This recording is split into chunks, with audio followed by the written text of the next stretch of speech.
তো বন্ধুরা, আমি একটা নতুন ভিডিও নিয়ে চলে এসেছি। তো আজকে আমরা লীলা মজুমদারের লেখা হাতির মা গল্পের কোয়েশ্চেনগুলো সলভ করব। তো এইখান থেকে যে পড়াটা রয়েছে এটা আমি আর পড়ছি না, পড়লে ভিডিওটা বড় হয়ে যাবে, তাই সরাসরি কোয়েশ্চেনে চলে যাচ্ছি। তো আমাদের প্রথমে কি রয়েছে? শব্দার্থ। জানোয়ার মানে পশু, নিতান্ত মানে খুব, অসহায় মানে নিরুপায়, আস্থানা মানে বাসস্থান বা ডেরা। তারপরে রয়েছে হাতে কলমে কিছু প্রশ্ন উত্তর রয়েছে। নিচের প্রশ্নগুলির উত্তর লিখি। বুনো জানোয়ারেরা কোথা থেকে জল খায়? কোথা থেকে জল খায় বুনো জানোয়ারেরা? দেখো এই পৃষ্ঠায় রয়েছে।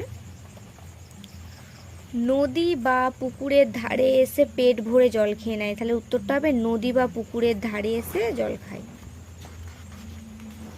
তারপরে কি বলেছে? কেন তারা ভোরবেলা আর সন্ধেবেলায় পেট ভরে জল খেয়ে নেয়? দেখ উত্তরটা কি হবে? সন্ধ্যা ও ভোরবেলায় তাদের উপযুক্ত সময় জল খাওয়ার। কেন?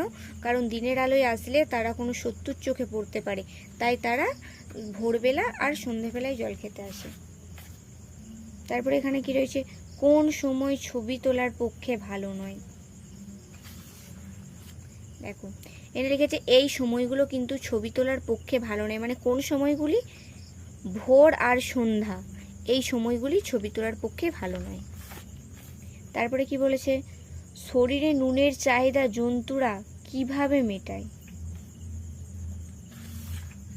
এখানে দেখো রয়েছে সব জানোয়াররা সেই নোনা পাথরে 2-1 টন দিয়ে যায়। তাহলে তারা নুনের চাহিদা কিভাবে মেটায়? নোনা পাথরে চাটন দিয়ে। তারপরের প্রশ্ন কি রয়েছে? ক্যামেরাম্যানের শখটি কি? দেখো এখানে লেখা রয়েছে কোন জানোয়ার কিভাবে জল খায় তার ছবি তোলা। এটা হচ্ছে ক্যামেরাম্যানের শখ। তারপরে কি? বাচ্চা হাতি তার মাকে নিয়ে এসেছিল কেন?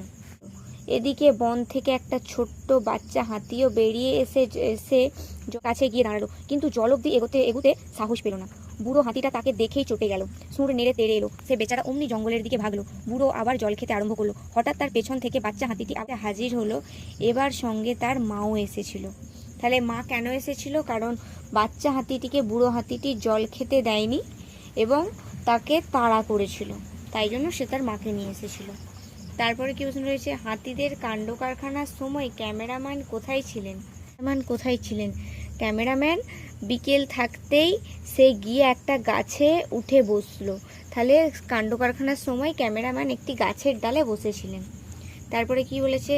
গল্পটি থেকে যুক্ত ব্যঞ্জন আছে এমন শব্দ খুঁজে বের করি, সেই যুক্ত ব্যঞ্জন দিয়ে নতুন শব্দ তৈরি করি। এখানে আমি আগের থেকে কিছু যুক্ত ব্যঞ্জন খুঁজে এবং তা দিয়ে নতুন শব্দ তৈরি করেছি। দেখো এখানে রয়েছে শত্রু, যেটা ওখান থেকে আমি পেয়েছি বই থেকে।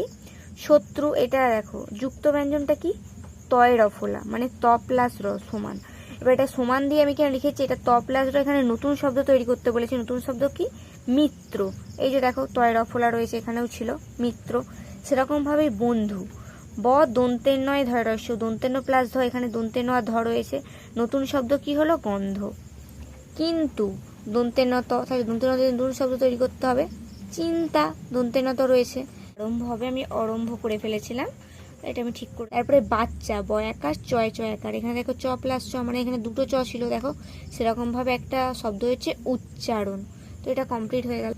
তারপরে এখানে 3 নম্বর কি বলেছে? উয়াই গ বসিয়ে লিখি। এখানে বর্গের জ রয়েছে, তাই এই ফাঁকা ঘরগুলো নিয়ে উয়াই গ বসাতে বলেছে। তাহলে এখানটায় বসিয়ে দেব। তাহলে কি হলো? জঙ্গল। তারপরে দ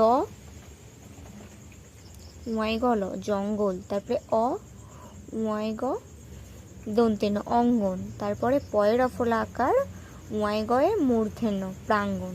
তারপরে 4 নম্বরে কি রয়েছে? বিপরীত অর্থের শব্দ লিখি। তাহলে কি উপযুক্ত কি হবে? অনুপযুক্ত। তাহলে এটা কি হলো? অনুপযুক্ত।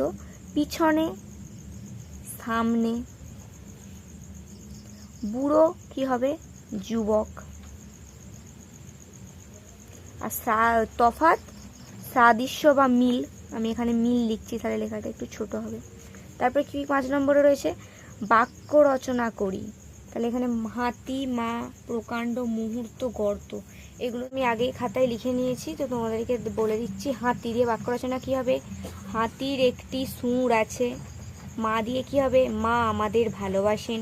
প্রকাণ্ড দিয়ে কি বাক্য রচনা হবে? ওই প্রকাণ্ড গাছটির নিচে সবাই বিশ্রাম নেয়।